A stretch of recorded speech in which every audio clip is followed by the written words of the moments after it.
ইস্টের এই ফেব্রুয়ারির যুদ্ধ শুরু হওয়ার পর থেকে আমরা প্রায় অনলাইনে অ্যাম্বাসেডর সহ আমাদের যারা আছে তাদের সাথে পররাষ্ট্র মন্ত্রণালয়ের সাথে জয়েন্টলি মিটিং করে আমাদের লোকজনের যাওয়ার গতি কমতেছে কতটুকু, কোথায় কি সম্ভাবনা সংকট তৈরি হচ্ছে, নতুন বাজারের প্রতি একটা আবার দৃষ্টি রাখা।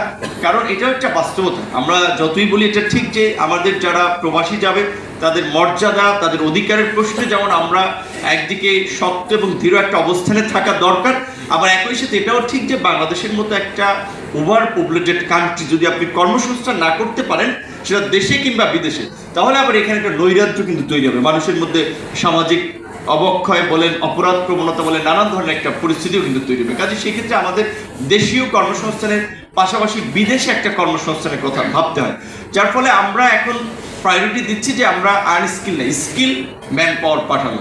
এখন আমাদের এই টিটিসিগুলোতে প্রায় 58টা ট্রেডে বিভিন্ন প্রশিক্ষণ দেওয়া হয়, তার মধ্যে হয়তো 104টা প্রতিষ্ঠানের সবগুলোতে এক রকমের সুযোগ সুবিধা নাই, বাট আমরা এটা চিহ্নিত করে অলরেডি ডিজিকে গতকালকেই বলেছি যেখানে যে ইকুইপমেন্ট ফ্যাসিলিটিস প্রয়োজন সেটা আপনারা আমাদেরকে জানান।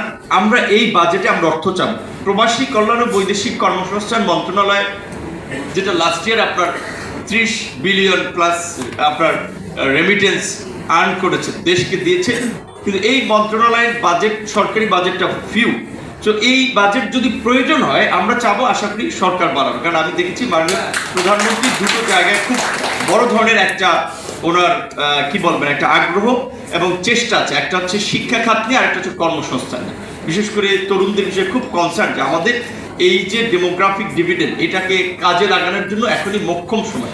সেক্ষেত্রে দেখা যায় পলিসি গ্রহণে, বাস্তবায়নে হয়তো কিছুটা সময় লাগবে, কিন্তু আশা করি যে আমরা এখান থেকে ভালো কিছু অন্তত দিয়ে যেতে পারবো।